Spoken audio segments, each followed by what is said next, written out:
Hello दोस्तों, MS world में आपका स्वागत है, जहां आपको मिलता है कॉम्पिटिटिव मैथ्स और रीजनिंग के इंपॉर्टेंट क्वेश्चंस का आसान सॉल्यूशन।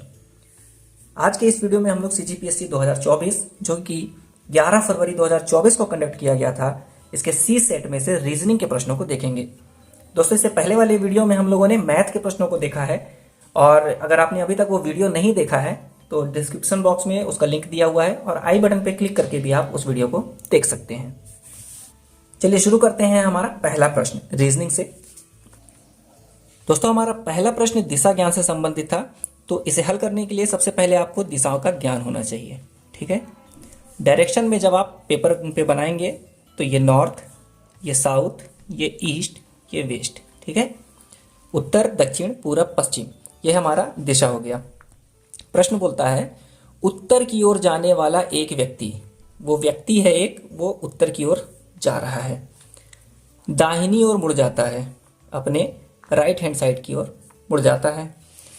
कुछ समय बाद वह बाईं ओर मुड़ता है, फिर थोड़ी देर के बाद वो अपने बाईं ओर मुड़ जाता है, फिर बाईं ओर मुड़ता है और फिर एक बार अपने बाईं ओर मुड़ जाता है, फिर वह अपने दाहिने ओर मुड़ता है। अब यहाँ से दाहिने ओर मुड़ गया। कुछ दूरी के बाद वह फिर से अपने दाहिने ओर मुड़ जाता है, मतलब इधर से फिर इस तरफ बढ़ गया। अब वह किस दिशा में आगे जा रहा है?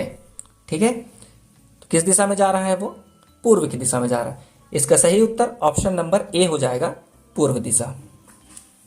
दोस्तों, ऐसे प्रश्नों को हल करने के लिए बस आपको कुछ चीजें याद रखनी है कि कोई भी स्टेप मिस नहीं होना चाहिए और आपको बस धीरे धीरे स्टेप बाय स्टेप बनाते जाएंगे, आंसर आपको मिल जाएगा। दोस्तों, अगला प्रश्न कूट भाषा से संबंधित था। यदि किसी निश्चित कोड में चिल्ड्रन को ऐसे लिखा जाता है तो उसी कोड में जियोमेट्री को कैसे लिखेंगे? इसे सॉल्व करने के लिए आपको सबसे पहले क्या करना था, इनको एक के नीचे एक लिख लेना था।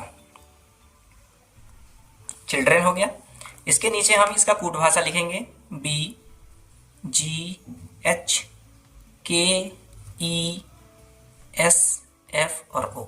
ठीक है, इसके बाद आपको रिलेशन समझ में आएगा कि सी से पहले बी, एच से पहले जी, आई से पहले एच, एल से पहले के। ठीक है, 4 लेटर। इसके बाद आप देखेंगे तो डी के बाद ई, आर के बाद एस, ई के बाद एफ, एन के बाद ओ, यानी कि पहले 4 लेटर जो हैं वो अपने से पहले वाले लेटर हो गए हैं, जबकि बाद वाले जो 4 लेटर हैं वो अपने से बाद वाले लेटर हैं। ठीक यही हमें फॉलो करना है जियोमेट्री में।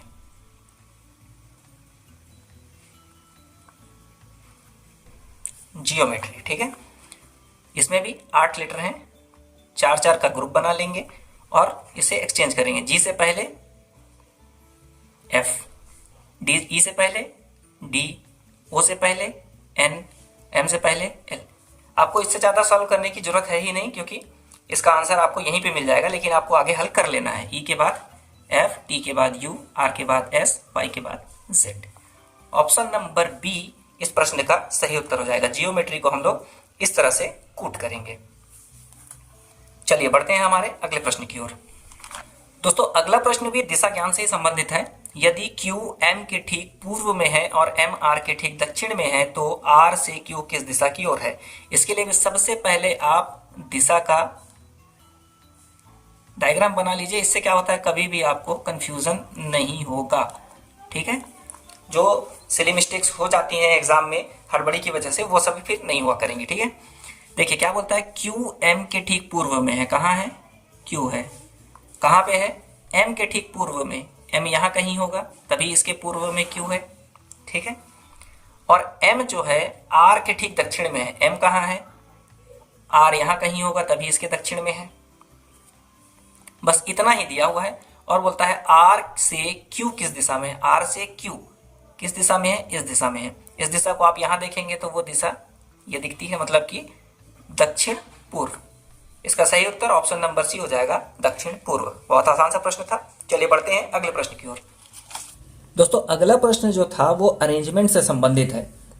यहाँ पे एक पैराग्राफ दिया हुआ है, इसके हिसाब से आपको सीटिंग अरेंजमेंट करना था, है ना। इसके बाद दिए हुए 2 प्रश्न है, नंबर 6 और नंबर 7, इनके उत्तर देने थे। तो सबसे पहले हम देखते हैं कि इसे सॉल्व कैसे करेंगे। थोड़ा सा डिफिकल्ट था ये प्रश्न, लेकिन इतना भी नहीं था। देखिए क्या बोलता है, एक भवन में 3 मंजिलें हैं, 2, 3 और 4। इसमें 13 फ्लैट हैं, जिसमें से 5 फ्लैट खाली हैं। शेष फ्लैटों में कुछ लोग रहते हैं। ठीक है, तो आपको क्या करना था, सबसे पहले मंजिल, फिर दूसरा है फ्लैट और तीसरे में है कुछ लोग। ठीक है, ऐसे 3 कॉलम आपको सही से बनाने थे। अब देखिए मंजिल कितनी है, 3 है, एक है 2, 3 और 4। ठीक है, अब इसमें से आपको याद रखना है क्या है कि इसमें कुल 13 फ्लैट हैं। 13 फ्लैट हैं जिसमें से 5 जो है वो खाली हैं। ये हमने डाटा कलेक्ट कर लिया। अब देखिए आगे बढ़ते हैं। शेष फ्लैटों में रहते हैं, फिर क्या बोलता है, किसी भी मंजिल पर कम से कम 3 और अधिक से अधिक 6 फ्लैट हैं। या तो 3 फ्लैट होगा या अधिकतम 6, मतलब मिनिमम 3 मैक्सिमम 6 है। ठीक है, एक ही पेशे वाले 2 व्यक्ति किसी भी मंजिल पर नहीं रहते हैं, मतलब कि एक ही पेशा वाले सारे अलग अलग मंजिल पे ही रहते हैं। ठीक है, दूसरी मंजिल पर 4 फ्लैट में से, दूसरी मंजिल है, यहाँ पे कितने फ्लैट हैं, 4 फ्लैट हैं, ये बोल दिया 4 फ्लैट हैं और इसमें एक में वकील रहता है, एक में वकील रहता है। ठीक है, फिर बोलता है और उसका केवल एक ही पड़ोसी है, उसका केवल एक ही पड़ोसी है। इसका मतलब क्या है कि बाकी जो 2 ठो हैं फ्लैट वो क्या है, खाली है। क्लियर है। इसके बाद क्या कहते हैं, एक वकील दूसरी मंजिल के नीचे रहता है। फ्रेंड्स इसमें थोड़ा सा मिस्टेक है, देखिए इसका इंग्लिश वर्जन अगर आप देखेंगे तो आपको मिलेगा कि 1 occupant is the lawyer and he has only 1 neighbour. इसके बाद लिखा है 1 lawyer live 1 floor below the other. मतलब इसके हिसाब से एक वकील जो है दूसरे वकील से ठीक नीचे रहता है। ठीक है, इसका हिंदी मीनिंग ये हो गया। अब जब इसके हिसाब से आप सेट करेंगे तो एक तो 2 में है, अब इसके नीचे कोई कमरा है, सॉरी इसके नीचे कोई मंजिल है नहीं। इसका मतलब है कि एक तीसरी मंजिल पे एक वकील है और एक दूसरी मंजिल पे है। ठीक है, अब अगला क्या बोलते हैं कि डॉक्टर किसी भी वकील का पड़ोसी नहीं है। अब देखिए डॉक्टर इसका भी पड़ोसी नहीं हो सकता, डॉक्टर इसका भी पड़ोसी नहीं है, तो डॉक्टर यहां पे ही होगा कहीं पे। अब बोलते हैं तीसरी मंजिल पर कोई भी फ्लैट खाली नहीं है, यहां पे जितनी भी मंजिलें हैं वो सारी भरी हुई हैं। ठीक, अब आ जाते हैं वापस। देखिए कितने हैं यहाँ पे, 3 प्रबंधक हैं। अब चूंकि सारे प्रबंधक एक में 2 रहेंगे नहीं, तो या तो एक इसमें एक इसमें एक इसमें, तभी काम चलेगा। तो एक प्रबंधक इसमें होगा, एक प्रबंधक इसमें होगा और एक प्रबंधक इसमें होगा। क्लियर है, क्योंकि एक ही फ्लैट पे तो उनको रहना नहीं है। फिर है 2 शिक्षक, 2 वकील, 1 डॉक्टर। वकील हो गए, 2 शिक्षक और 1 डॉक्टर, इतना बचा है। ये तो 2 वैकेंट ही हैं। फिर क्या बचता है, 2 शिक्षक और 1 डॉक्टर। अब चूंकि 2 हैं तो 1 शिक्षक यहां पे होगा और 1 शिक्षक यहां पे होगा। ठीक है, और डॉक्टर भी हो गया। अभी देखिए 2, 3, 5, 3, 8, 8 लोग हैं, 3 प्रबंधक, 2 वकील, 2 शिक्षक और 1 डॉक्टर। टोटल 8 लोगों को हमने अरेंज कर दिया। अब आता है इसमें फ्लैट की बारी। ठीक है, तो देखिए यहां पे लिखा हुआ है, यहां पे देखिए आखिरी लाइन में क्या लिखा हुआ है, तीसरी मंजिल पर कोई भी फ्लैट खाली नहीं है। जब तीसरी मंजिल पे कोई फ्लैट खाली नहीं है और इतने लोग भर गए, मतलब कि यहाँ पे इतने ही रूम होंगे। ठीक है, इतना ही फ्लैट था। अब 4 यहाँ हो गया, 3 यहाँ हो गया और टोटल कितने, 13 फ्लैट हैं। मतलब कि 4, 3, 7, 3, 10, 11, 12 और 13, यहाँ पे 3 फ्लैट और खाली हैं। 6 इसमें, 3 इसमें, 4 इसमें। ये अरेंजमेंट हमारा क्लियर था। ठीक है, सब कुछ यहाँ पे कंप्लीट हो गया। बस अब इसके हिसाब से आपको आंसर दे देना था। देखिए नंबर 6वां क्वेश्चन क्या कहता है, 4 मंजिल में के कितने फ्लैट में लोग रहते हैं। 4 मंजिल है, कितने फ्लैट में लोग रहते हैं, 1, 2, 3 फ्लैट में लोग रहते हैं। ऑप्शन नंबर बी इस प्रश्न का सही उत्तर हो गया। फिर बोलता है 7वां नंबर, 3 मंजिल पर कितने फ्लैट हैं। तो 3 मंजिल पर 3 लोग हैं और सभी के सभी फिल हैं, इसलिए कि यहाँ पे 3 फ्लैट हैं। तो इसका भी ऑप्शन नंबर ए 3 सही उत्तर होगा। दोनों का आंसर 3 ही है, 6ठे का ऑप्शन नंबर बी और 7वें का ऑप्शन नंबर ए। दोस्तों यहाँ पे थोड़ा सा आपको दिमाग लगाना था और जैसा डाटा वो कह रहा है वैसे ही आपको फिल करते जाना था और इस बेस पे आपको 2 नंबर के क्वेश्चन बिल्कुल आसानी से सॉल्व हो जाते। ठीक है, 2 नंबर आसानी से मिल जाएंगे। चलिए बढ़ते हैं हमारे अगले प्रश्न की ओर। दोस्तों अगला प्रश्न है, निम्नलिखित 3 अंकों वाली संख्याओं पर विचार कीजिए। कुछ अंक यहाँ पे दिए हुए हैं। ठीक है, यदि प्रत्येक अंक के पहले अंक में से 1 घटा दिया जाए, प्रत्येक संख्या में से जो पहला अंक है उसमें से 1 घटा देना है। ठीक है, तो इस प्रकार बनी कितनी संख्याएं 3 से विभाज्य होंगी। जब एक घटाएंगे तो एक नया संख्या हमें प्राप्त होगा। वो संख्याएं ऐसी कितनी होंगी जो कि 3 से विभाज्य होंगी। चलिए देखते हैं। इसमें से एक घटाएंगे तो हो गया 4 7 4, इसमें से एक घटाएंगे तो 5 5 8, इसमें से 7 2 1, इसमें से 8 4 5, इसमें से 1 4 7। अब आपको सिंपली एक ही काम करना था कि सभी संख्याओं को 3 से भाग देके देखिए कितनी विभाजित हो रही हैं और कितनी विभाजित नहीं हो रही हैं। ठीक है, ये इसका सरल तरीका है। लेकिन इससे भी सरल तरीका ये है कि आपको पता होना चाहिए 3 से विभाजिता का नियम। ये हमारे चैनल पे अपलोडेड है, पहले से वीडियो आप देख सकते हैं। 3 से विभाजिता का नियम क्या कहता है? यदि दी हुई संख्याओं का योग क्या है, दिए हुए संख्याओं का योग अगर 3 से विभाजित है तो मतलब वो संख्या भी 3 से विभाजित होगी। जैसे 7 4 11 और 1 12, इसमें हमें मिला 12, 12 3 से विभाजित है, मतलब कि ये विभाजित हो जाएगी। एक हो गया। अब इसको गिनते हैं। 5 4 9 और 8 17, 17 विभाजित नहीं है, मतलब ये विभाजित नहीं होगी। 7 2 9 और 1 10, ये भी विभाजित नहीं है। 5 5 10 1 18, 18 भी 3 से विभाजित है, मतलब कि ये संख्या भी 3 से विभाजित हो जाएगी। फिर है 4 4 8 और 7 15, 15 भी 3 से विभाजित होती है, मतलब ये भी 3 से विभाजित हो जाएगी। तो कितनी हो गई? 1 2 3, 3 ऐसी संख्याएं हैं जो कि 3 से पूरी तरह से विभाजित हो रही हैं। तो कितनी संख्याएं हैं? ऑप्शन नंबर डी 3 इस प्रश्न का सही उत्तर होगा। दोस्तों अगला प्रश्न है, निम्नलिखित अनुरूपता पूर्ण कीजिए। राष्ट्रपति अनुपात देश और किसका संबंध राज्य से। जैसे राष्ट्रपति का संबंध देश से है, वैसे ही किसका संबंध राज्य से होता है, यही हमें इसका हल था। तो आपको पता होगा फ्रेंड्स कि राष्ट्रपति का जैसा संबंध देश से होता है, ठीक वैसा ही संबंध राज्य में राज्यपाल का होता है। ठीक है, तो इसका ऑप्शन नंबर सी सही उत्तर होगा। सिंपल सा प्रश्न है, लेकिन इसमें कंफ्यूजन ये हो जाता है कि कई लोग यहाँ पे मुख्यमंत्री लगा देते हैं। तो आपको याद रखना है फ्रेंड्स, यदि देश के साथ प्रधानमंत्री का रिश्ता होता तो राज्य के साथ मुख्यमंत्री होता। क्योंकि यहाँ पे राष्ट्रपति है, इसलिए यहाँ पे सही उत्तर राज्यपाल ही होगा। दोस्तों अगला प्रश्न है, निम्नलिखित जानकारी का ध्यानपूर्वक अध्ययन करना है और दिए हुए प्रश्नों का उत्तर देना है। किसी विपणन प्रबंधक का चयन करना है, उनकी कुछ शर्त दी हुई है कि उम्मीदवार में क्या क्वालिटीज होनी चाहिए, और उसके बाद हमें यह डिसाइड करना है कि दिए हुए कंडीशंस के हिसाब से उनका सिलेक्शन होना है या नहीं होना है। ठीक है, तो इसमें बहुत सारे थे। पहला है कि 55% अंक से स्नातक होना चाहिए, चाहे वो विषय कुछ भी हो।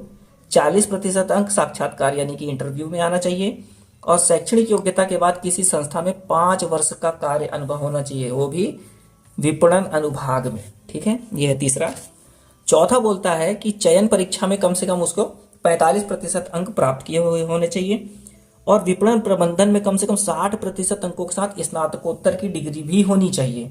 ठीक है, लेकिन इसके साथ कुछ एक्सेप्शनल भी दिए हुए हैं कि उपरोक्त में दो में यदि चयन परीक्षा में कम से कम 60% अंक अगर प्राप्त किए हैं तो मामला हम लोग क्या करेंगे, वीपी विपणन को भेज देंगे। ठीक है, और यदि शैक्षणिक योग्यता के बाद उप विपणन प्रबंधक के रूप में कम से कम 3 वर्षों का अनुभव हो तो मामला जीएम विपणन को भेज देगा। हमें चाहिए कितना, 5 साल का अनुभव, अगर 3 साल का है तो जीएम विपणन के पास भेज देंगे। तो चलिए ऐसे प्रश्न सॉल्व करते हैं। नंबर 15 क्या कहता है कि राकेश ने बीबीए में, बीबीए क्या है, ग्रेजुएशन कोर्स है, और इसमें 56% अंक उसने प्राप्त किए हैं। हमको चाहिए था 55% अंक, तो ये फुलफिल हो गया। फिर बोलता है 62% अंकों के साथ विपणन में स्नातकोत्तर चाहिए, लेकिन स्नातकोत्तर में हमें क्वालिफिकेशन के हिसाब से सिर्फ 60% चाहिए था, इसके पास 62% है। ठीक है, फिर डिग्री पूरी करने के बाद वो पिछले 7 वर्षों से एक संस्था के विपणन अनुभाग में काम कर रहे हैं। विपणन अनुभाग में ही 5 सालों का एक्सपीरियंस चाहिए था, और ये 7 सालों का एक्सपीरियंस है। उन्होंने चयन परीक्षा में 62% अंक प्राप्त किया है। ठीक है, चयन परीक्षा में 45% चाहिए था, इन्होंने 62 किया है, और इसके बाद एक लिखा है कि यदि चयन परीक्षा में 60% अंक प्राप्त किए हैं तो वीपी विपणन को भेज देना चाहिए। ठीक है, और साक्षात्कार में 38%, साक्षात्कार में इन्हें कम से कम जो चाहिए था वो 40% चाहिए था, लेकिन इन्होंने पाए हैं 38%। तो क्वालिफिकेशन में 38% जो है ये फॉलो नहीं कर पा रहे, चूंकि 62% के हिसाब से कहाँ भेजना चाहिए, यहाँ पे हमें चाहिए था 60%, सॉरी चयन परीक्षा में 45% चाहिए था, ये 62% पाया है, और 60% पाने वाले को हमें कहाँ भेजना था, उन्हें हमें भेजना था वीपी विपणन के पास, ठीक है, जो कि ऑप्शन में दिया हुआ मामला वीपी विपणन में भेजा जाना चाहिए, लेकिन हमें यहाँ नहीं भेजना है। क्यों? क्योंकि उसने चयन साक्षात्कार में इसे 40% चाहिए था और ये 38% अंक प्राप्त किए हैं। चूंकि ये क्वालिफिकेशन को फुलफिल नहीं कर रहे हैं, इसके लिए इसका चयन नहीं किया जाना चाहिए। तो उम्मीदवार का चयन नहीं किया जाना है। ऑप्शन नंबर बी इस प्रश्न का सही उत्तर होगा। यदि ये 40% पाए होते तो फिर ये मामला वीपी विपणन को भेजा जाना चाहिए था।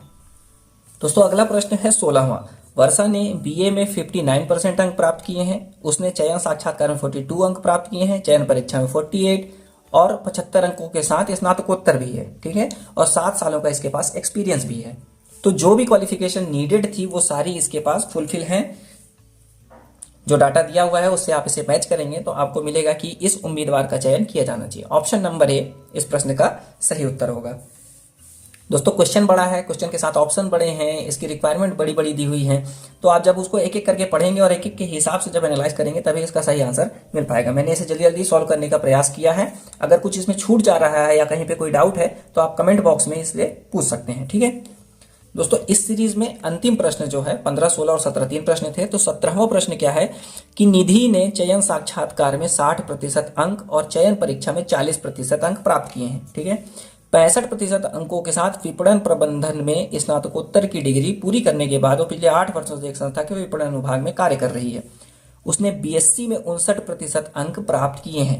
ये सारे क्वालिफिकेशन यहाँ पे इसके दिए हुए हैं, इसको हमें पिछले दिए हुए रिक्वायरमेंट से मैच करना था, ठीक है। इसके सारे डिटेल्स में सिर्फ ये वाला पॉइंट कि चयन परीक्षा में 40% अंक प्राप्त किए हैं, जबकि एक्चुअल में रिक्वायरमेंट क्या थी 45% की। चूंकि इसने 40% प्राप्त किया, 45% प्राप्त हुआ नहीं है, तो इसने क्वालिफिकेशन पूरा नहीं किया है। इस हिसाब से उम्मीदवार का चयन नहीं किया जाना चाहिए। ऑप्शन नंबर बी इस प्रश्न का सही उत्तर होगा। आप बाकी को भी मैच कर लेंगे, ठीक है।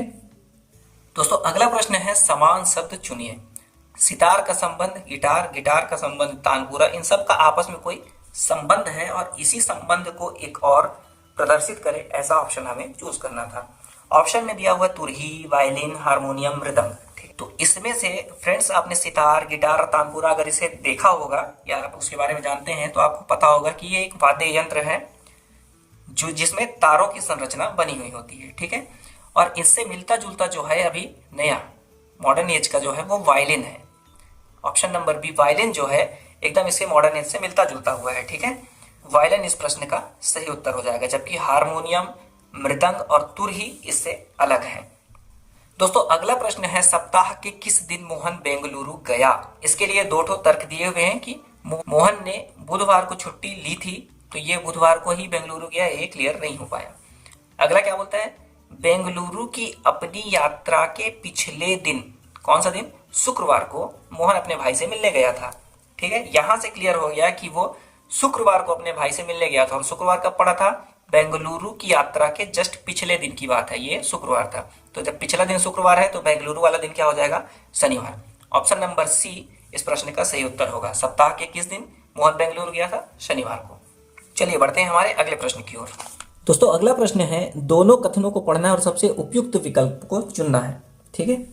वर्ष के किस महीने में राहुल छुट्टियों के लिए विदेश गया था, यह प्रश्न किया गया है और इसके साथ 2 तर्क दिए हुए हैं। क्या दिए हुए हैं, राहुल को ठीक से याद है कि वह साल की पहली छमाही में छुट्टियों पर गया था।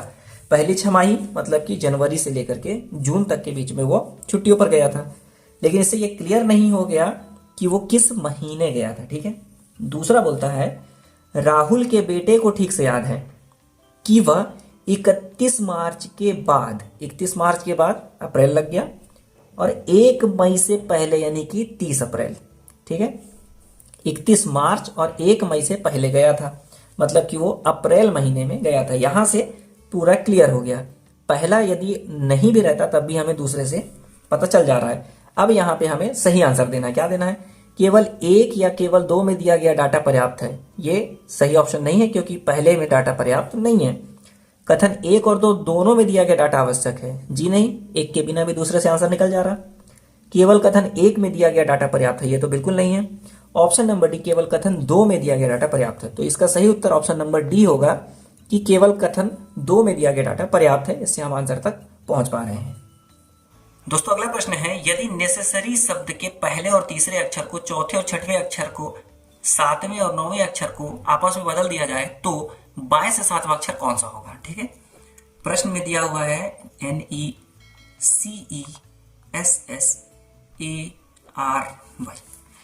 ठीक है, पहला, तीसरा, पांचवा, सातवां, नौवां। क्या बोलता है कि इसमें से पहले और तीसरे को आपस में ही बदलना है। ठीक है, मतलब कि यहां पे आ गया C, यहां पे आ गया N। चौथे और छठवें को, यह है चौथा और यह है छठवां, मतलब कि S और E को। सातवें और नौवें को Y और A। ठीक है, इनको बदल दिए। अब बाकी सब कुछ सेम रहेगा। यहाँ पे E सेम है, S सेम है, R सेम है। तो बोलता है जब ऐसा करेंगे तो बाएं से सातवां अक्षर कौन सा होगा। यह है बायां direction, 1 2 3 4 5 6 7, Y। Option number A Y इस प्रश्न का सही उत्तर हो जाएगा। इसे आप थोड़ी और आसानी से भी बना सकते थे। वो ऐसे बना सकते हैं कि हमें प्रश्न को पहले पढ़ लेना था और प्रश्न में जो क्या पूछा है, बाएं से सातवां अक्षर हमें पता करना है। बाएं से सातवां यदि आप जाते तो हमें मिलता A। ठीक है, और जब इसको आप देखेंगे तो लिखा है सातवें और नौवें को आपस में बदल देना है, A और Y को, तो यहाँ पे Y आ जाता। तो एक ही बार में आपको मिल जाता Y। इतना ज्यादा हमें लिखने की जरूरत नहीं पड़ती। फिर इसके बाद आपको ये याद रखना है कि कभी भी प्रश्न को पूरा पढ़ना है, समझना है, उसके बाद ही हल करने जाना है। ये नहीं कि यहाँ पे नेसेसरी शब्द का दिया है तो सबसे पहले नेसेसरी उतार लिए और उसे पलट भी दिए। ठीक है, पहले पढ़िए, समझिए, फिर हल कीजिए। दोस्तों, यदि इसी प्रश्न में चौथे और छठवें की जगह पे चौथे और आठवें अक्षर कर दिया जाए और फिर प्रश्न पूछा जाए कि बाएं से आठवां अक्षर कौन सा होगा, तो इसका आंसर क्या होगा, ये आप हमें कमेंट बॉक्स में बताइए कि चौथे और आठवें अक्षर को बदल दिया गया है और बाएं से आठवां अक्षर कौन सा होगा। बाकी सारे प्रश्न सेम रहेंगे। चलिए बढ़ते हैं हमारे अगले प्रश्न की ओर। दोस्तों, अगला प्रश्न है सर्वथा भिन्न चुनिए, यानी कि 4 ऑप्शन दिए हुए हैं, इनमें से हमें एक जो भिन्न है उसे अलग करना था। ऑप्शन नंबर ए है गाजर, आलू, चुकंदर और खीरा। ठीक है, तो यहाँ अगर आप इसे गौर से देखेंगे तो आपको मिलेगा कि गाजर, आलू और चुकंदर ये सभी क्या होते हैं, जमीन के अंदर पाए जाते हैं। ठीक है, जमीन के अंदर पाए जाते हैं, जबकि खीरा जो है जमीन के ऊपर पाया जाता है। तो ये खीरा ही है जब इससे अलग हो गया। ऑप्शन नंबर डी इस प्रश्न का सही उत्तर होगा। दोस्तों, अगर इसी प्रश्न में खीरा की जगह पे मूली रहता, ठीक है, गाजर, आलू, चुकंदर और मूली ऑप्शन में रहता, तो इसमें से भिन्न कौन सा होता, इसको भी आप कमेंट में जरूर बताइएगा। दोस्तों, अगला प्रश्न अरेंजमेंट से संबंधित था। ए बी से अधिक धनवान है, सी ए से अधिक धनवान है, डी सी से अधिक धनवान है और ई सबसे अधिक धनवान है। तो अगर उन्हें अमीरी के ऊपर के स्तर पर बिठाया जाए तो बीच में कौन होगा। जब भी ऐसा प्रश्न आए ऊपर नीचे सेट करने वाला, तो आप इसको अरेंजमेंट भी ऊपर से नीचे ही कीजिए, बाएं से दाएं मत कीजिए। ऊपर से नीचे करने से बहुत आसानी से ये हल हो जाएगा। ठीक है, देखिए ए बी से धनवान है, ए है जो बी से ज्यादा धनवान है। ठीक है, तो बी ए को हम लोग ऊपर कर दिए। सी जो है ए से भी अधिक धनवान है, सी ए से अधिक धनवान है तो इसे और ऊपर कर दिए। डी सी से अधिक धनवान है, डी और भी धनवान है तो इसे और ऊपर कर दिए। और ई सबसे अधिक धनवान है, मतलब ई सबसे ऊपर में होगा। ठीक है, ये धनवान का क्रम है, जो सबसे ज्यादा धनवान वो ऊपर, जो सबसे गरीब वो नीचे। अगर उन्हें अमीरी के ऊपर के स्तर पर बिठाया जाए, जैसा हमने बैठा लिया है पहले से, ठीक है, तो बीच में कौन होगा, बीच में कौन होगा, सी होगा। ऑप्शन नंबर सी इस प्रश्न का सही उत्तर होगा। ठीक है, ऐसे अरेंज करने से आपको आसानी से ये बिना देखे ही दिख जाता है, लेकिन अगर अगल बगल आप उसे सेट करेंगे तो आपको फिर से एक बार उसे समझना पड़ेगा आंसर देने के लिए। दोस्तों, अगला प्रश्न ब्लड रिलेशन से संबंधित था। ठीक है, पारिवारिक रिश्ते। स्वीटी, रमेश और शिवेंद्र श्री और श्रीमती अग्निहोत्री के बच्चे हैं। रीमा, राजू और सुनील श्री और श्रीमती करकेरा के बच्चे हैं। सुनील और स्वीटी शादीशुदा हैं, उनके 2 बच्चे हैं। इस तरीके से एक रिलेशन दिया हुआ है और इसके बेस पे हमें आंसर देना था। ठीक है, तो बस जैसा दिया हुआ है आपको वैसे ही लिखते जाना है। जैसे स्वीटी, रमेश और शिवेंद्र, स्वीटी, रमेश और शिवेंद्र। शॉर्टकट में लिख रहा हूँ फ्रेंड्स, इसे आप थोड़ा सा लंबा लिखना पड़ेगा क्योंकि इसमें बहुत सारे नाम हैं, तो एस आर एस से आप कंफ्यूज हो जाएंगे। ठीक है, लेकिन आपको ये याद रखना है कि थोड़ा सा बड़ा लिख के आप इसे याद कर सकते हैं। अब ये सभी क्या है, अग्निहोत्री के बच्चे हैं, अग्निहोत्री के सारे बच्चे हैं। ठीक है, फिर बोलता है रीमा, राजू और सुनील। रीमा, राजू और सुनील, ये करकेरा के बच्चे हैं। ठीक है, ये करकेरा के बच्चे हैं, ऐसे हमने लिख लिया। फिर अगला क्या बोलता है, सुनील और स्वीटी शादीशुदा हैं। कौन कौन, सुनील और स्वीटी जो हैं ये दोनों शादीशुदा हैं। ठीक, और इनके दो बच्चे भी हैं। कौन कौन है, अमर प्लस सोनू, इनके दो बच्चे हैं। गीतिका और राहुल श्रीमती अमीन के बच्चे हैं। कौन है, गीतिका और राहुल, ये श्रीमती अमीन के बच्चे हैं। ठीक है, इतने सारे रिलेशन इसमें दिए हुए हैं। गीतिका की शादी शिवेंद्र से हुई है, ये है गीतिका और ये था शिवेंद्र। ठीक है, इन दोनों क्या हैं, आपस में शादीशुदा हैं। इनके कितने बच्चे हैं, 3, प्रथुल, प्रतीक और प्रतीक्षा, ये 3 इसके बच्चे हैं। इतने सारे रिलेशन दिए हुए हैं और इसके बेस पे हमें इसे प्रश्न को हल करना था। ठीक है, चलिए देखते हैं इस प्रश्न का हल कैसे होगा। देखिए, पहला पूछता है कि रमेश का प्रतीक से क्या संबंध है। यह है रमेश और यह है प्रतीक। ठीक है, इसमें से कौन वाला प्रतीक है, सबसे आखिरी वाला प्रतीक है, किसी को भी मान लीजिए। तो रमेश का प्रतीक से क्या संबंध है। अब ये तीनों जब आपस में भाई बहन हैं और ये शिवेंद्र इसका क्या हुआ, भाई हुआ, और शिवेंद्र की शादी हुई है गीतिका से। ठीक है, और गीतिका के ही ये सारे बच्चे हैं, तो प्रतीक जो है गीतिका का बच्चा है, यानी कि शिवेंद्र का बच्चा है, और शिवेंद्र जो है रमेश का भाई है, मतलब ये भाई है और ये भाई के बच्चे क्या कहलाएंगे, चाचा और भतीजे। ठीक है, तो पूछा क्या है, रमेश का प्रतीक से संबंध। रमेश कौन होगा, चाचा होगा। ऑप्शन नंबर बी इस प्रश्न का सही उत्तर होगा, चाचा। यहाँ पे भतीजा भी ऑप्शन दिया हुआ है। ठीक है, तो आपको उल्टा नहीं करना है इसमें कि भतीजा चाचा दोनों सब सही है, कुछ भी मार दो। रमेश का प्रतीक से संबंध, रमेश जो है वो प्रतीक का चाचा है, इस प्रश्न का सही उत्तर। दोस्तों 31वां प्रश्न है, राहुल का शिवेंद्र से क्या संबंध है। ये है राहुल और ये है शिवेंद्र। राहुल कौन है, गीतिका का भाई है, और शिवेंद्र कौन हुआ, इसका जीजा हुआ। तो जीजा बोलिए या साला बोलिए, दोनों को इंग्लिश में ब्रदर इन लॉ ही कहते हैं, है ना। तो ये कैसा संबंध है इसका, option number D, brother in law. Rahul का शिवेंद्र से क्या संबंध है, ब्रदर इन लॉ। ये 2 प्रश्न थे, इससे थोड़ा सा डिटेल इसका बड़ा था, बाकी प्रश्न आसान थे, आसानी से बन जाते, 2 नंबर आपको मिल जाते। लेकिन ऐसे प्रश्नों को आपको हमेशा थोड़ा सा बाद में हल करना है। जो आपसे बन रहा पहले उसे हल कीजिए, जो नहीं बन रहा है या आपके पास समय बच रहा है उसके बाद आप ऐसे प्रश्नों को हल कर सकते हैं। ठीक है दोस्तों, अगला प्रश्न फिर से डायरेक्शन टेस्ट से ही है। ठीक है, एक आदमी लगातार 8 मीटर पूर्व की ओर चलता है। डायरेक्शन आपको फिर से बना लेना है, east, west, north, south, confusion नहीं होगा कभी। ठीक है, 8 मीटर पूर्व की ओर चला, यहां से हमने चलाया इसे 8 मीटर पूर्व की ओर। ठीक है, और 6 मीटर उत्तर की ओर चल रहा, लगातार चल रहा मतलब रुकेगा नहीं, अब यहां से मुड़ जाएगा और वो चलेगा उत्तर की ओर। उत्तर की ओर कितना चल रहा है, 6 मीटर, तो इसको 6 मीटर। डायरेक्शन जो है कभी भी आप बनाएं तो आपको याद रखना है कि जब उसकी दूरी दी हुई है तो डायरेक्शन इतना अच्छा बनाना है आपको कि डिस्टेंस पता चले छोटा और बड़े का। ठीक है, पहले हमसे देखिए बराबर बन गया था, हमने उसे बड़ा कर दिया। ये 8 मीटर की दूरी है और ये 6 मीटर की दूरी है। फिर बोलता है तो प्रारंभिक और अंतिम बिंदु के बीच, ये है प्रारंभिक बिंदु और ये है अंतिम बिंदु के बीच की दूरी क्या है। तो जब भी ये दूरी होगी तो कैसी होगी, बिल्कुल सीधी दूरी हमें निकालनी है। आपको यहाँ देख के समझ में आ रहा फ्रेंड्स, ये पाइथागोरस प्रमेय लगेगा।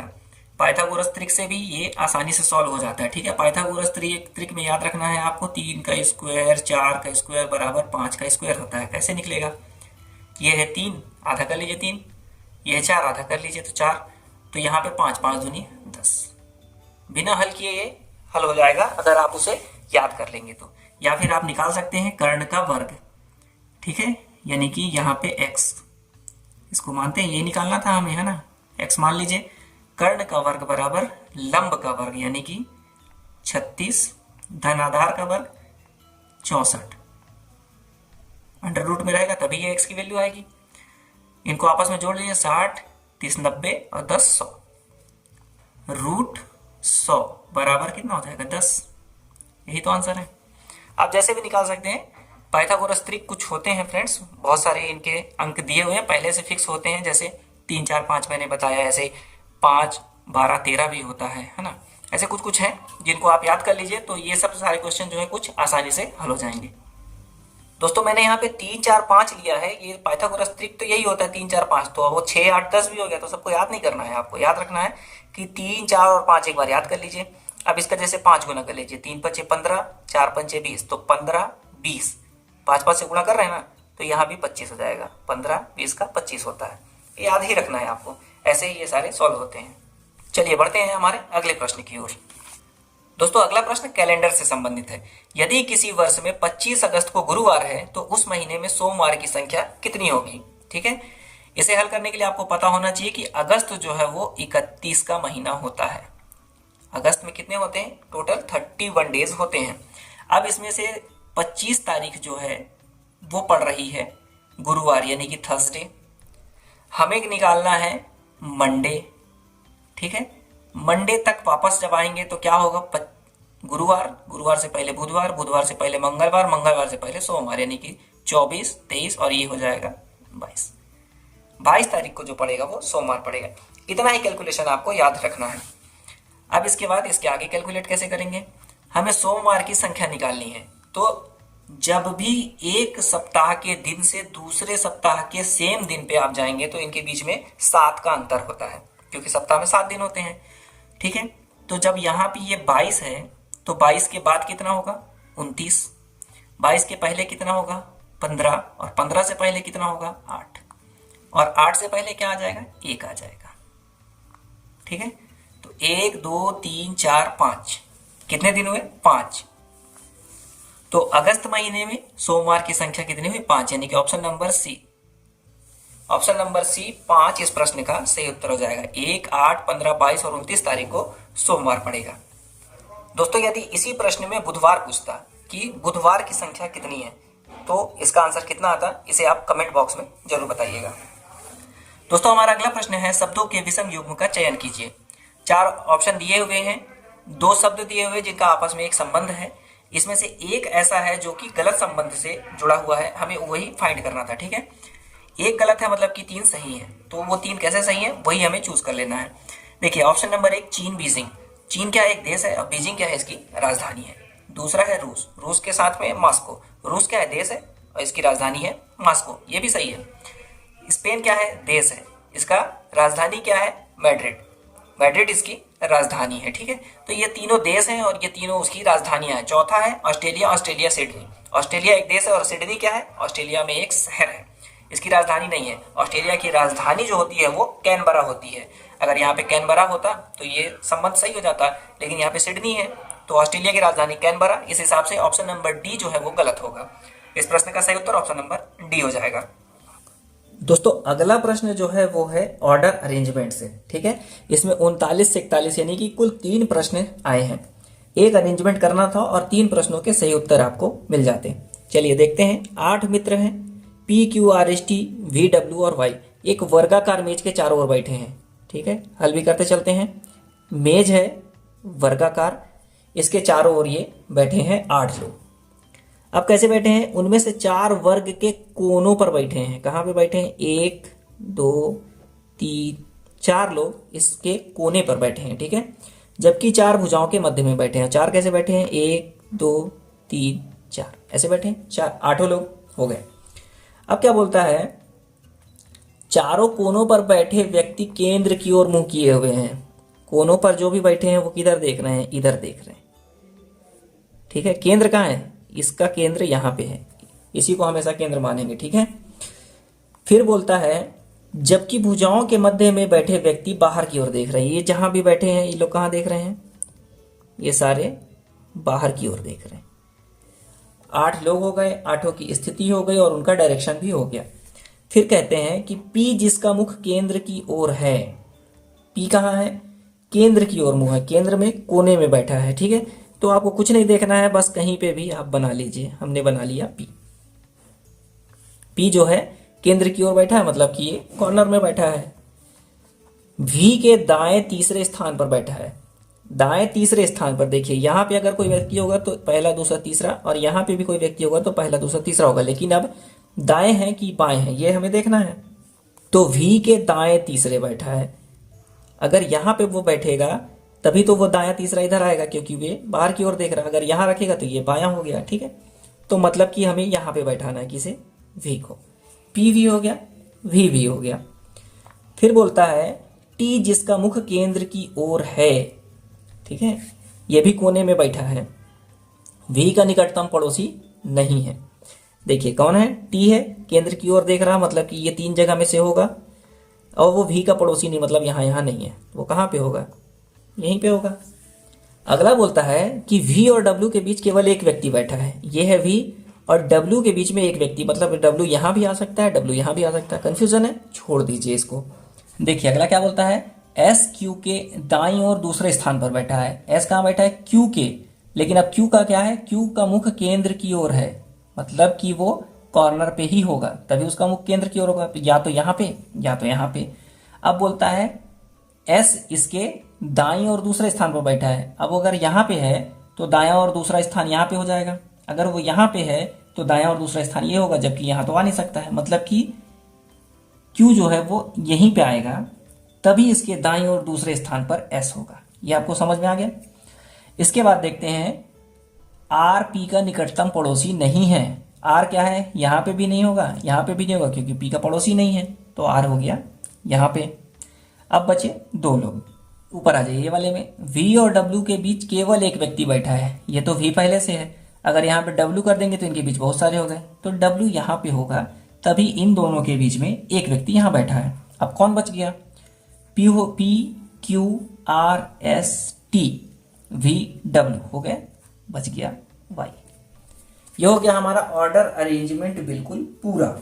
जो मेहनत थी फ्रेंड्स इसे ही बनाने में थी, एक बार आप सही बना लेंगे तो आपके सारे उत्तर बिल्कुल सही हो जाएंगे। बस इसी के बेस पे हमें आंसर देना है।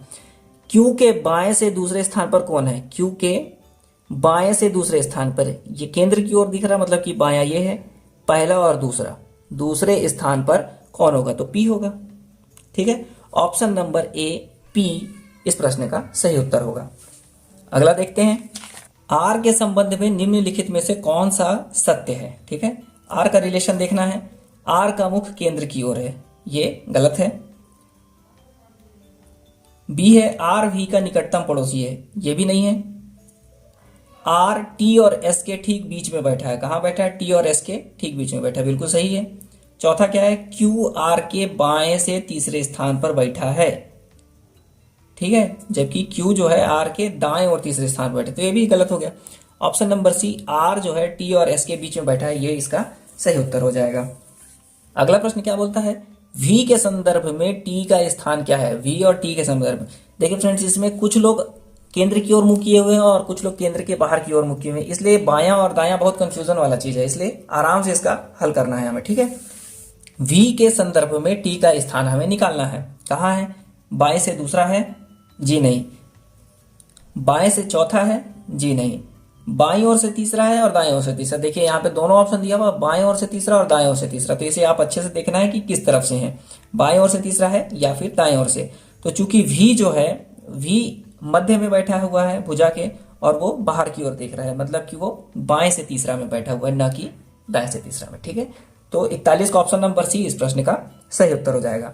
इसे आप आराम से देखिए, कोई डाउट हो तो कमेंट बॉक्स में पूछिए, सारे ऑप्शन के सही उत्तर मिल जाएंगे। दोस्तों अगला प्रश्न है, सर्वथा भिन्न चुनिए।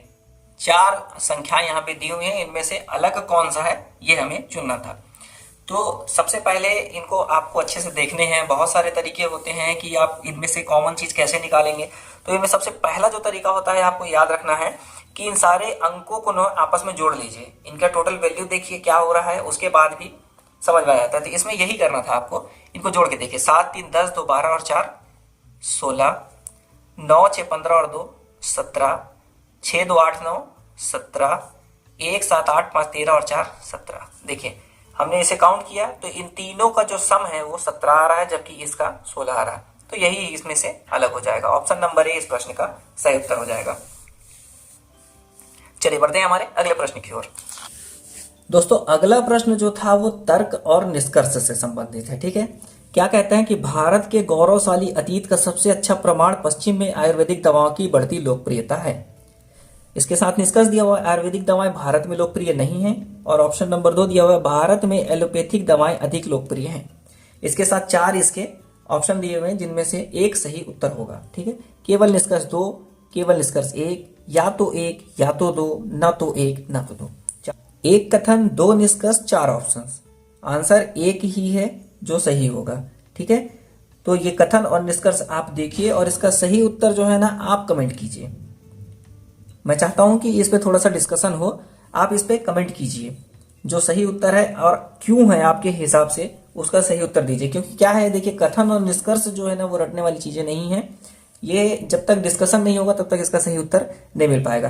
तो आप इस प्रश्न का उत्तर मुझे कमेंट करके बताइएगा कि आपके हिसाब से इस प्रश्न का सही उत्तर क्या होगा और क्यों होगा। चलिए हम बढ़ेंगे अगले प्रश्न की ओर। दोस्तों हमारा अगला प्रश्न है, यदि नूतन शब्द के अक्षरों को बाएं से दाएं वर्णानुक्रम में व्यवस्थित किया जाए तो कितने अक्षर एक ही स्थान पर रहेंगे। ठीक है, ये एक शब्द है, इसके अक्षरों को कैसे हमें बदलना है, वर्ण अनुक्रम में, यानी कि जैसे A to Z शब्द रहते हैं, अक्षर होते हैं, उसी हिसाब से हमें सेट करना है। ठीक है, नू त न। तो सबसे पहले क्या आएगा, A फॉर एप्पल, उसके बाद N फॉर नेस्ट, N और N दो बार, फिर आएगा फिर आएगा T और उसके बाद आएगा U। ये हमारा अरेंजमेंट हो जाएगा। अब बोलता है कि अगर ऐसे व्यवस्थित कर दिया जाए तो कितने अक्षर एक ही स्थान पर रहेंगे। तो आप इसको देख पा रहे हैं फ्रेंड्स, ऐसा कोई भी अक्षर नहीं है जो अपने स्थान पर है। न यहाँ पे N है, न यहाँ पे U, न T, न A, न N, सब कुछ आपस में चेंज हो गया। तो इसका सही उत्तर ऑप्शन नंबर ए हो जाएगा, कोई नहीं। इनमें से कोई भी अक्षर अपने स्थान पर नहीं है। दोस्तों अगला प्रश्न है, नीचे दी गई व्यवस्था में दाएं छोर से 25 अंक के दाईं ओर 7वां अंक कौन सा है। दाएं छोर से 25 अंक के दाईं ओर 7वां अंक। तो सबसे पहले हम देखेंगे दायां छोर कौन सा है। दायां छोर क्या है, नीचे की तरफ से है। इधर से 25 अंक, 1 2 3 4 5 6 7 8 9 10 11 12 13 14 15 16 17 18 19 20 21 22 23 24 25, वो क्या है, 3। ठीक है, दाई छोर से 25वां अंक हो गया 3। अब इस अंक से दाई 7वां अंक क्या होगा, पहला, दूसरा, तीसरा, चौथा, 5वां, 6वां, 7वां, 5। ठीक है, 25 अंक के दाई और 7वां अंक वो हो गया 5। तो ऑप्शन नंबर ए 5 जो है इस प्रश्न का सही उत्तर हो जाएगा। अब देखिए हम लोगों ने क्या किया, दाएं छोर से हमने पहले 25 गिना, फिर उसमें से 7 को माइनस किया, यही काम किया ना। तो यही काम आप पहले भी कर सकते हैं। हमें दिया हुआ है 25वां अंक और फिर हमें वापस आना है कितना, 7 अंक पीछे, इसमें से 7 माइनस कर लीजिए, आपको मिलेगा 18। आप सीधा दाएं छोर से 18वां अंक गिनिए और आपका सही उत्तर प्राप्त हो जाएगा 5।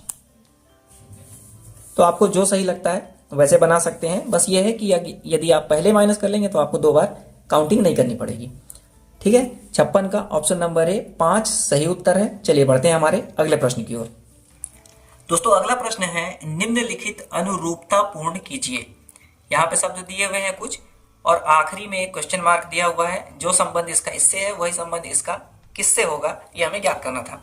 ठीक है, तो आप इसे गौर से देखेंगे तो आपको यहाँ पे 2-2 लेटर का जो है ना वो पेयर दिखेगा, मिलता जुलता 2 लेटर का पेयर। तो यहाँ पे भी क्या होगा, 2 लेटर का पेयर होगा। कैसे होगा, देखिए ए और बी, इधर बढ़ेंगे तो ए और बी, रिलेशन कैसा है, सी और डी। ए बी के बाद डायरेक्शन चेंज हो गया, सी डी।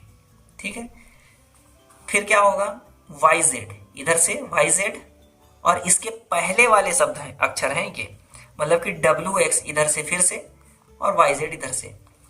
मतलब कि पहले 2 लेटर का संबंध दूसरे से और दूसरे 2 लेटर का संबंध इधर के 2 लेटर से, बस इनका डायरेक्शन उल्टा है। ठीक है, वही रिलेशन हम यहाँ पे भी देख लेंगे। देखिए ए से बी, फिर सी से डी, कंटिन्यू, ई एफ, अब यहाँ क्या हो जाएगा, जी और एच। लेकिन यहाँ पे क्या है, अब छोटा पहले वाला लेटर इधर है और बाद वाला लेटर इधर है, मतलब W और X इधर से आएगा, हमें तो पता नहीं है। फिर उसके बाद है Y और Z, मतलब U और V। तो U और V से पहले क्या होता है, S और T, किधर से आएंगे, S और T, इनका डायरेक्शन इधर से रहेगा, तो फिर U और V इधर से होंगे। आप इनके न्यूमेरिकल वैल्यू लेके प्लस माइनस करके भी निकाल सकते हैं। बाकी इस प्रश्न में इतना कुछ ज्यादा था नहीं, बस पेयर पेयर में है, आप इसे सॉल्व कर लेंगे। GHTS ऑप्शन नंबर बी इस प्रश्न का सही उत्तर होगा। दोस्तों अगला प्रश्न है, प्रश्न चिन्ह के स्थान पर क्या आना चाहिए। यहाँ पे कुछ लेटर्स दिए हुए हैं और बीच में एक प्रश्नवाचक चिन्ह दिया हुआ है, उसी की जगह पर क्या आएगा ये हमें ज्ञात करना था। ठीक है, तो आप इसे देखिए, ए 2 लेटर छोड़ के बी, 2 लेटर छोड़ के सी, 2 लेटर छोड़ के डी। ठीक है, अब इसका ऑपोजिट देखिए, इधर से क्या दिया हुआ है, डब्ल्यू 2 लेटर छोड़ के एक्स, 2 लेटर छोड़ के वाई और 2 लेटर छोड़ के जेड। ये सब हो गए। अब एक और बचा, क्या बचा, एन 2 लेटर छोड़ के ओ, 2 लेटर छोड़ के पी और 2 लेटर छोड़ के क्या आएगा, क्यू आएगा। ऑप्शन नंबर ए क्यू इस प्रश्न का सही उत्तर होगा। इसे भी आप प्लस माइनस करके निकालते, लेकिन इसमें बहुत ज्यादा माथा पच्ची हो जाता, सीधा सीधा प्लस माइनस होते जा रहा है, 2 लेटर छोड़ के, ये आप पकड़ेंगे तो सही आंसर तुरंत आ जाएगा। चलिए दोस्तों बढ़ते हैं हमारे अगले प्रश्न की ओर। इस प्रश्न पत्र में से रीजनिंग का ये आखिरी प्रश्न है। ठीक है, राजेश 25 मीटर दक्षिण की ओर चलता है। ये भी दिशा ज्ञान से संबंधित है, तो सबसे पहले आप दिशा बनाइए, ईस्ट, वेस्ट, नॉर्थ और साउथ। ठीक है, अब बनाते हैं हम लोग। क्या बोलता है, राजेश जो है 25 मीटर दक्षिण की ओर चलता है। कहाँ, यहां से चला रहे हैं हम लोग उसको दक्षिण की ओर, और वो चला है 25 मीटर। फिर वह अपनी बाईं ओर मुड़ जाता है, नीचे आ रहा है इसलिए बायां इस तरफ होगा, और 20 मीटर चलता है, यहां से चल गया वो 20 मीटर। ठीक है, फिर वह अपनी बाईं ओर मुड़ा और 25 मीटर चला, फिर बायां है और 25 मीटर वो फिर से चल गया। वह फिर से अपनी दाईं ओर मुड़ जाता है, किधर मुड़ा, दाईं ओर मुड़ेगा, अब दायां इसका इधर हो जाएगा, और 15 मीटर चलता है, यहां से वो चल गया 15 मीटर। ये हमारा डायरेक्शन बन जाएगा। वह प्रारंभिक बिंदु से कितनी दूर है और किस दिशा में है। उसका प्रारंभिक बिंदु ये था, उसका डायरेक्शन अभी ये हो रहा है, मतलब कि वो पूर्व की दिशा की ओर चल रहा है। ठीक है, और कितनी दूर है, तो ये दूरी कितनी होगी, ठीक इसके नीचे वाली, यानी कि 20 और ये 15, 20 प्लस 15, 35 मीटर की दूरी है और पूर्व का दिशा है। ऑप्शन नंबर बी 35 मीटर पूर्व इस प्रश्न का सही उत्तर होगा। एक और था 35 मीटर उत्तर, इसमें आपको कंफ्यूजन नहीं होना है। दायां बायां आप करेंगे गलत तो फिर आपका गलत उत्तर भी आएगा। आखिरी प्रश्न का सही उत्तर ऑप्शन नंबर बी है, 35 मीटर पूर्व। दोस्तों ये था सीजीपीएससी 2024 11 फरवरी 2024 को कंडक्ट हुए सी सेट पेपर से रीजनिंग के प्रश्न। ये वीडियो आपको कैसा लगा, दी हुई जानकारी आपको कैसी लगी, हमें कमेंट बॉक्स में जरूर बताइए। वीडियो अगर आपको अच्छी लगी हो तो वीडियो को लाइक कीजिएगा, अपने फ्रेंड सर्कल और सोशल मीडिया ग्रुप में इसे ज्यादा से ज्यादा शेयर कीजिएगा ताकि दूसरों को भी इसका लाभ मिल सके। अंत तक इस वीडियो को देखने के लिए बहुत बहुत धन्यवाद। Thanks for watching and be connected.